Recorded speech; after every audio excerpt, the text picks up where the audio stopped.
ကြောက်တဲ့စာထုတ်ကိုစဉ်းစားလို့ပါ စဉ်းစားထားတယ်ကိုဘေးကစားရမှမသိဖြစ်နေတာ ဟော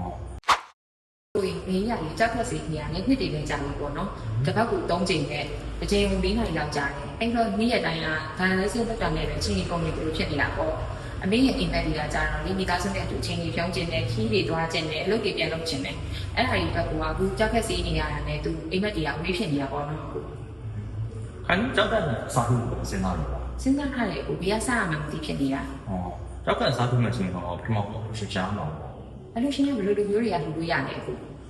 လူရှင်အနေနဲ့ဆိုရင်တော့ပထမဆုံးတော့မိသားစုတွေဖြစ်ရမှာပေါ့နော်။ပြီးသွားရင်တွေးစုတူကိုလုပ်မယ်။နောက်တစ်ခုကကျတော့အခုတို့ဒီ HLA ကိုခေါ်တဲ့ Human Leukocyte Antigen ပေါ့နော်။တူတယ်ဆိုတော့ဒီအဆင်ပြေတာပေါ့။နောက်ဆုံးကတော့ဒီ Human ဆိုတာကျန်းမာဖို့ပါပေါ့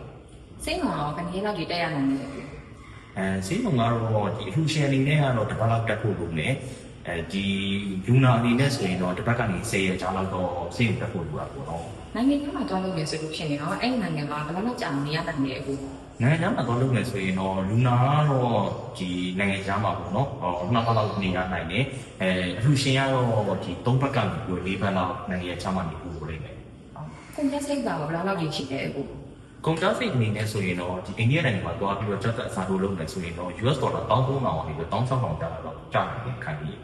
ဒီကြောက်တဲ့အစားထိုးပြီးကရင်နောက်ပိုင်းခါ view site ကိုလိုပြီးလဲ ကြောက်တဲ့အစားထိုးပြီးွားရင်တော့သူကဒီဆရာဝန်နဲ့ပေါ့နော်ပုံမှန်ပြန်ပြီးတော့ follow up ပြဖို့လိုတယ်နောက်တစ်ခုကကျတော့သူတောက်တဲ့ဆေးတွေပေါ့နော်အဲ့အရာတွေပုံမှန်တိုင်းဆက်တောက်ဖို့လိုမယ်နောက်တစ်ခုကကျတော့ဒီ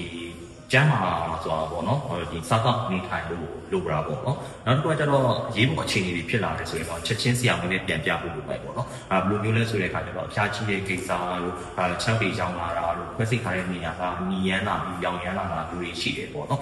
အခုမှအဲ့လိုမျိုးတွေဖြစ်တယ်ဆိုရင်တော့ချက်ချင်းပြန်ပြဖို့လိုပါပေါ့နော် ကျေးဇူးပါ အဲ့တော့ဒီမိတ်ဆွေတို့ထဲမှာပေါ့နော်မိတ်ဆွေတို့မိသားစုဝင်တွေပဲဖြစ်ဖြစ်မိတ်ဆွေတို့ကိုယ်တိုင်ပဲဖြစ်ဖြစ်ပေါ့နော်ဘယ်နိုင်ငံကိုသွားပြီးတော့ကြောက်ကအစားထိုးလုပ်ရမလဲဘယ်စေးဝင်ရွေးချယ်ရမလဲအဲ့ဟာကြီးစဉ်းစားနေတယ်ဆိုရင်တော့ကျွန်တော်တို့ Together Medical Service ကဒီကြောက်ကအစားထိုးကုသမှု